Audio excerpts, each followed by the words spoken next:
It ended 3-2, but let's not insult the laws of football physics by pretending that was a normal 3-2. That was a fever dream in kit form. A preseason match where Arsenal somehow managed to both dominate and collapse at the same time. A friendly that tasted suspiciously like emotional damage. If this was a soft launch for the season, someone hit the wrong lever and flung the whole thing into the sun. And Villarreal. Villarreal. The polite guests who showed up with a fruit basket and then threw it through the window. They barely crossed the halfway line for half an hour and still left the Emirates with 3 goals, a win, and the ghost of Nicolas Pepe haunting the home dressing room like a regretful purchase on eBay. If revenge was a dish best served cold, Pepe just served it with a deadpan stare and 0 calories. The man refused to celebrate like it was some kind of humble act, but we all saw the glint in his eye. That was petty nirvana, a spiritual told-you-so in goal form. But more than the scoreline, it was the feeling of the match that got me. It had the shape of control, but the soul of chaos. Arsenal were sleek and intricate, a silk ribbon wrapped around a time bomb. Villarreal, ruthless, opportunistic, half shadow, half scissor kick to the ribs, and the Emirates crowd, stuck between applause and existential dread. They wanted to cheer Nwaneri's touches, Dowman's swagger, Gyökeres's decoy runs, but then they had to watch Danjuma, formerly on loan at Tottenham of all places, gallop through the heart of their defense like it was unpaid property tax, and slot it in. Let's talk about the sensation of watching this match. It was like watching someone try to build a sandcastle while seagulls keep stealing the tools. Arsenal would pull off these flowing 5-pass moves and then, boom! Villarreal are on the break and someone's poking in a goal while Arteta folds himself into a cube on the touchline. If football had a heart rate monitor, this game would have fried it. Even the substitutions were surreal. At one point, 5 changes all at once, like a low-budget musical chairs routine. And then Max Dowman enters. 15 years old. Looks like he should still be carrying his science textbook, and suddenly he's breaking ankles like he's legally allowed to do that to grown men with mortgages. He wins a penalty with the poise of a man who's already seen the sequel. Odegaard scores it, sure, but the moment belongs to Dowman. The stadium knew it. You could feel it in the way the crowd held its breath whenever he touched the ball, like they were waiting for him to show them something they didn't know they needed. And then there's the little poetic details that linger. Junior, the Villarreal keeper, getting in the way of everything. Gyökeres looking like a sculpture of a striker, perfectly built but still waiting for the spirit to enter. Saka trying to wring gold out of every carry, getting fouled, getting up, getting fouled again. Martinelli running like he had unfinished arguments with every fullback in Spain. And somewhere in the middle of it all, Arteta taking notes like he wasn't already aware this team's Achilles heel is a full-blown tendon at this point. You can't even claim Arsenal played badly, really. It wasn't that kind of loss.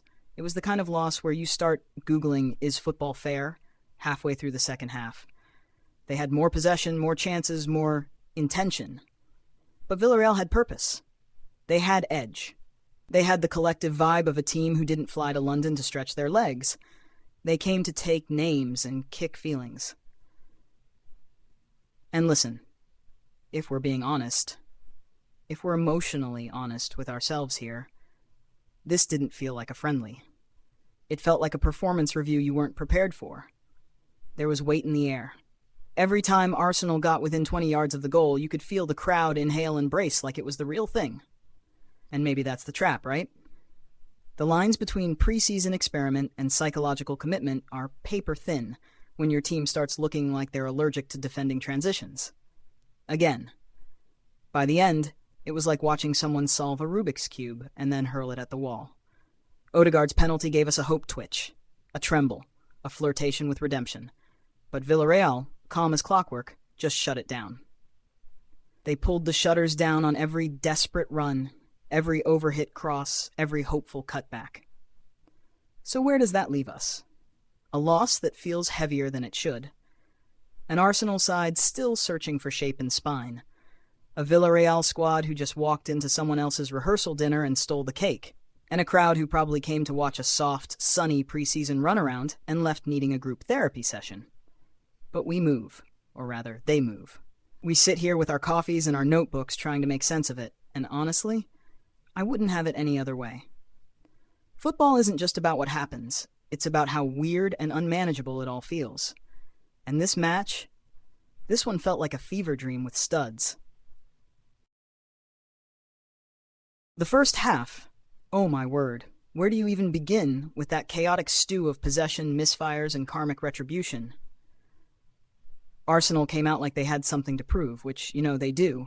After getting politely folded in Hong Kong, this was supposed to be the rebound, a moment of control, confidence, dominance, and to be fair, for the first 15 minutes, it was exactly that. They pressed high, they strangled Villarreal's rhythm, they wove neat little triangles like it was training ground footage from a How to Smother a Team DVD. Victor Gyökeres was immediately involved, dragging defenders around, taking up dangerous positions, and generally looking like a Marvel character learning to play football in real time. And then, Pop Gay. From the underworld. From absolutely nowhere. He hits a shot from distance, smacks the post, and poor David Raya turns into a slapstick character in a silent film. The ball pings off the woodwork and rebounds off his back. Now, that alone would have been enough to unravel some teams. But Arsenal managed to compound the weirdness by defending the follow-up cross like it was radioactive. No one clears it. No one tracks the run. And who's there? Who else would it be? Nicolas Pepe. Of course it's Nicolas Pepe. Man looked like he was summoned by the spirits of transfer regrets past. He walks in, doesn't even celebrate, just exists there in the perfect space to poke it home. That wasn't a goal, it was a poetry reading. Arsenal fans clapped, booed, clapped again. It was confusion as art. Still, one goal down and you think, okay, this is a test. Let's see how they respond. And they do, immediately. Saka gets into the box, cuts onto his left, classic, curls one on goal, saved. Then Martinelli finds a pocket of space, gets on the end of a white cross, weak header. It's all building, it's all rising. Like a souffle you're desperately trying not to shout at. And then Villarreal hit back with a second. The souffle implodes. Again, it's a counterattack. Again, it's clinical. Santiago Moreno forces a great save from Raya, but the ball drops loose and Eda Ayong pounces like he was born in the 6-yard box. It's scruffy. It's basic. And it's 2-0. That goal didn't just suck the air out of the Emirates, it gave it a wedgie on the way out. 2 shots, 2 goals, and Arteta's boys are suddenly playing like they just got unplugged from the simulation. You could feel the questions buzzing through the crowd like static. Is this just preseason? Is this foreshadowing? Does the defense need counseling? But Arsenal, to their credit, didn't fold. Not completely. From the ensuing corner, Martinelli floats one to the back post, and there's Christian Norgard, unmarked, looking like a tall Danish lighthouse. He heads it down and in. His first goal for the club. And let's just say, if that's the kind of set-piece presence he's bringing, Arteta might need to stop pretending he's just a holding midfielder. That was Brentford menace energy in Arsenal silk.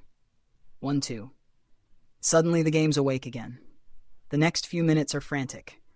Nwaneri keeps drifting between lines like a kid who's been told recess ends in 5 minutes. He tries a curling shot from distance, just wide. Then he floats in a nothing ball off a free kick that loops gently into Junior's arms. Even the crowd seemed to exhale like, nice idea, darling. Now give it to the grown-ups. There's a penalty shout just before halftime, too. Martinelli cuts inside, gets clipped, stumbles down, and the ref gestures with the flamboyant disinterest of a man who wants to get to his sandwich. There was contact. The crowd howled. The commentary booth winced. But the whistle stayed mute, like it had Arsenal on mute all game. And of course, as if to really drive the knife, Villarreal nearly snuck in a third.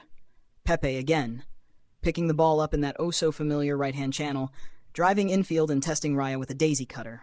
Then he disappears into the shadows again, like a transfer mistake with a flair for the dramatic. The halftime whistle blows with a weird tension in the air. Not despair. Not anger.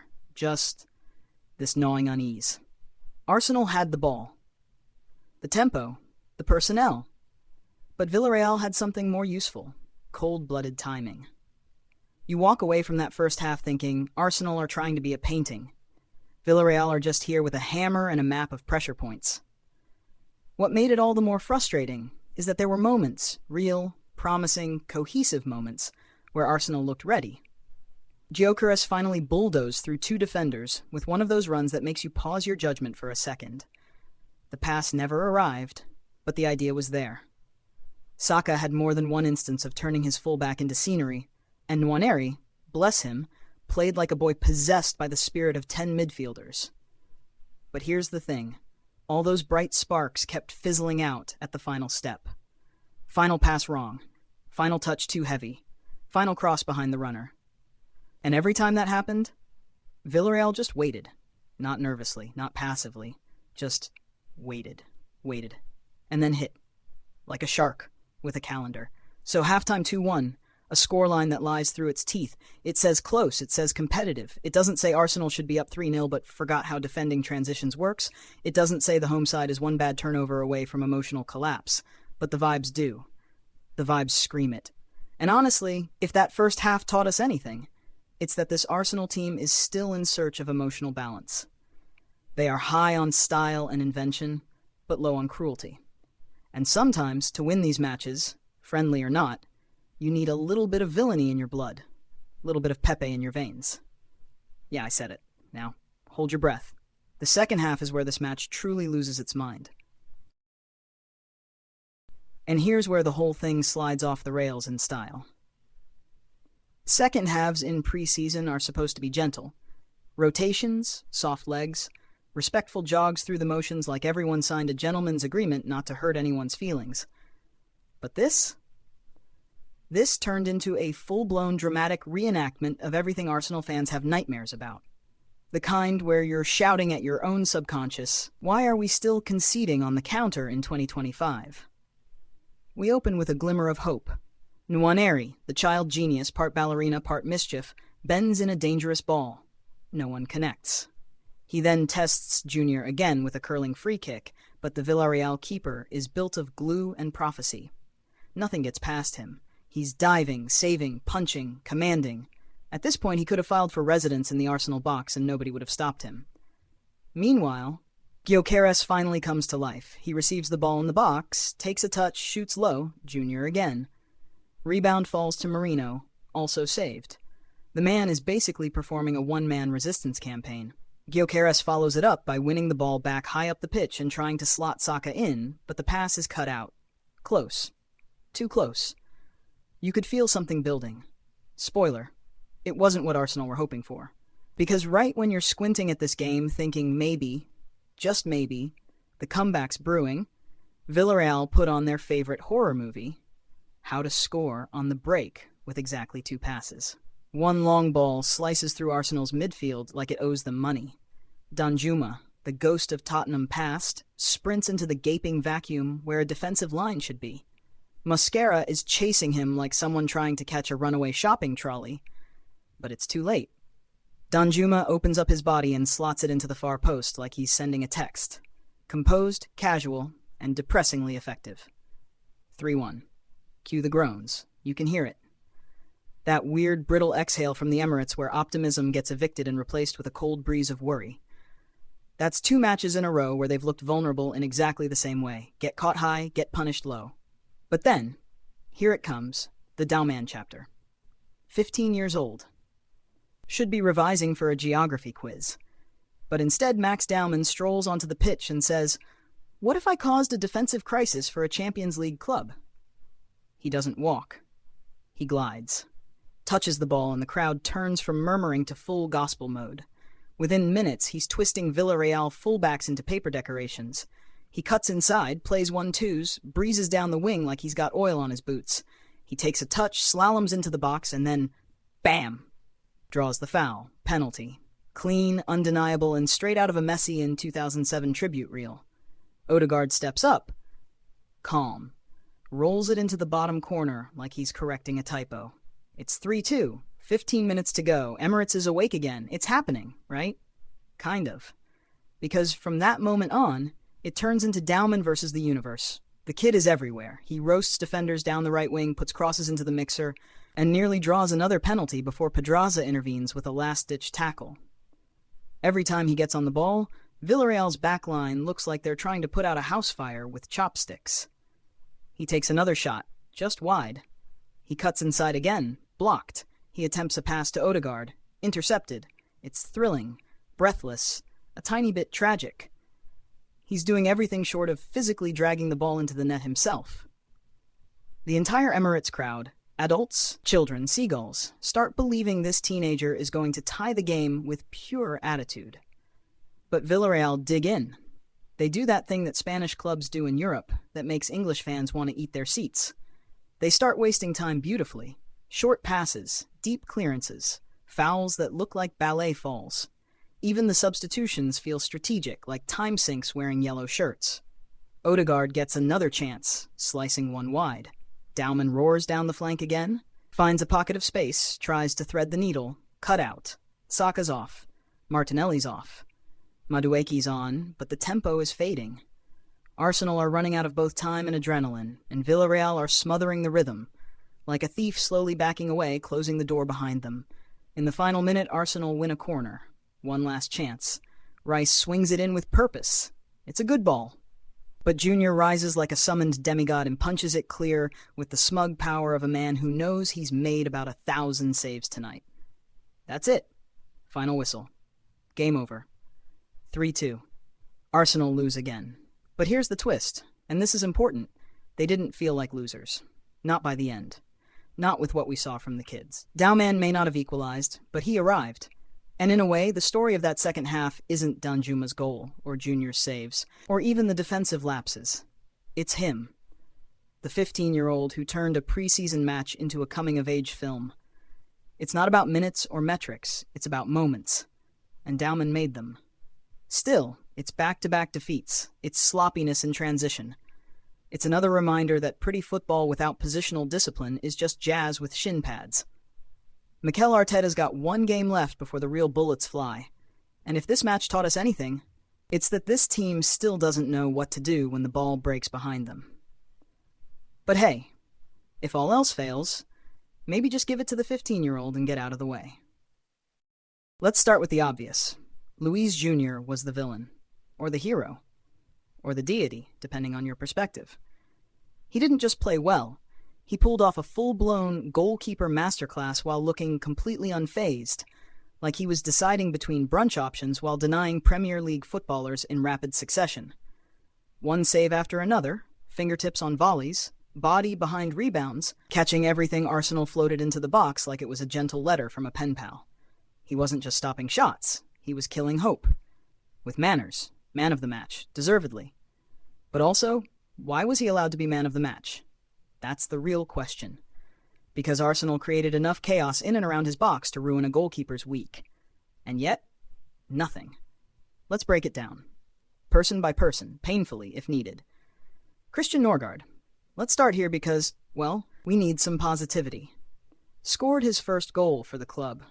A simple header, yes, but a crucial one, timed beautifully, executed like he's done it 1,000 times. He also covered ground, dictated the rhythm when Arsenal weren't in a frantic backpedal, and offered the kind of presence that screams grown-up in the room. You could see him trying to patch holes that weren't his to patch. This guy is going to be important. Very important. Whether that's in midfield orchestration or emotional triage, we'll see. Ethan Nwaneri. A teenager playing like someone who's been in charge of family barbecues for 20 years. That composure, that willingness to take shots, thread passes, initiate chaos, it's rare. You don't usually get this blend of technical security and fearless imagination.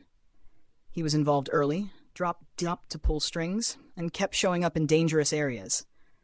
Sure, he faded a bit as the game wore on, but that's expected. He's a kid, a very gifted, suspiciously composed kid. Victor Gyökeres. Ah yes, the 63.5 million striker that was going to change everything. Was he bad? No. But did he change anything? Also no. It was like watching a Ferrari with the handbrake on. The effort was there. Lots of running, chasing, pressing. But the chemistry? Nowhere. His one real shot got blocked. His link-up play felt like a dance where no one could agree on the beat. It's early, of course. But right now, he's a promise still waiting to be delivered. At least he looked physically up to it. If nothing else, he's a big man who moves like a smaller one. That's a start. Bukayo Saka, tidy, industrious, elegant, and slightly muted. He had a few classic moments. The chop onto the left foot, the curl, the look of mild annoyance when it doesn't go in. He drew fouls, created space, linked well with White early on. But this wasn't one of those games where Saka takes it personally. He looked like he was operating at 80%, maybe less, as if saving something for next week. Smart, maybe, but Arsenal needed someone to take this game by the collar, and he didn't. Gabriel Martinelli. His energy is electric and sometimes even useful. But today, the chaos didn't lead to clarity. His header in the first half was limp. His run that led to the Norgard goal was solid, yes, but after that, he became more and more like a wind-up toy whose gears started grinding. He ran hard, pressed well, but the end product just refused to show up. He went off in the second half, and if you hadn't seen the lineup, you might have assumed he'd already been subbed. Ben White, always ready, always dependable. His cross to Martinelli in the first half was lovely, probably should have been an assist. But his defensive positioning on the break? Not great. To be fair, he didn't get a lot of help from those around him. He did his job, mostly. But his job also now includes covering for everyone else's wandering adventures, and that's not fair. William Saliba. Oh dear. He wasn't bad, but his aura of invincibility? That shimmering force field of competence that made him look like a glitch in the Matrix last season? Cracked. Gone. Danjuma's goal in particular, that's the kind of situation Saliba usually snuffs out before it even becomes a GIF. But he wasn't there. He was already off by then, and you could feel the vacuum he left behind. A defense without Saliba is like a chessboard without a queen. Things unravel fast. David Raya. What do we even say? He wasn't bad either, but he wasn't lucky. The first goal ricocheting off his back was the kind of moment that turns football into comedy. But then again, why was he there, exposed like that? Could he have commanded his box better? Probably. Was it entirely his fault? Probably not. But again, narrative. These are the moments fans remember, and this one's going on the blooper reel. Martin Odegaard played like a man who's been asked to carry an entire ideology on his shoulders, which, frankly, he has. He tucked away the penalty with supreme calm, textbook technique. He found pockets of space, sprayed passes, took responsibility. But even he looked a little short on solutions when Villarreal parked the bus and installed a home security system on the roof. Still, when Dowman got the penalty, Odegaard didn't hesitate. That says something. That says a lot, actually. Max Dowman. What do you even say about this boy? 15 years old, 15. He comes on and suddenly the tone of the entire match shifts. He's taking people on, slicing through defenders like they're holograms. Wins a penalty. Nearly wins a second. Shoots, dribbles, tracks back. The raw talent is almost cartoonish. But what stood out more was the swagger. Not arrogance, just this quiet belief that the ball belongs to him. You can't teach that. That's just built in. This kid didn't just earn minutes today, he wrote himself into the Arsenal mythology already. Mosquera, Zubimendi, Rice, Timber, Madueke. The new kids or returning hopefuls. Mosquera looked quick but raw. Zubimendi had a couple of neat passes but wasn't in long enough to make a dent. Declan Rice came on like a man walking into a burning building with a mop. He did what he could, but again, structural issues aren't solved with desire. Timber looked good, composed. But match sharpness isn't there yet. Madueke, flashy touches, but no time to settle. That's kind of the story of this group. Little flashes, nothing permanent yet. Luis Jr., yes, we already talked about him. But let's talk about him again. Because without him, this game ends 4-3, 5-3, 6-3. His performance was a rejection of narrative. Arsenal tried to climb back, and he said no, not with his voice, but with his gloves. The man was a walking save montage. An enigma in yellow. Arsenal fans are going to see him in their dreams tonight, and they'll wake up frustrated. So what now? It's easy to say it's just preseason, but this felt like more. Not because of the score, but because of the patterns. Arsenal still struggle to defend quick transitions, still lack composure after conceding, still rely on moments of individual brilliance rather than a sustained collective plan when chasing games. These are not new problems, they are old ones, refurbished for the new season. But also, they have Dowman, they have Nwaneri, they have Norgard. Pieces are there. But they have to be assembled properly, and fast, because the real stuff is coming. The Premier League isn't going to sit back and let Arsenal experiment their way through September. If anything, it's sharpening its teeth. So let's hope this was the stumble before the sprint. And if not, At least we'll always have Max Dowman turning senior defenders into question marks. This has been Across the Pitch. Over and out.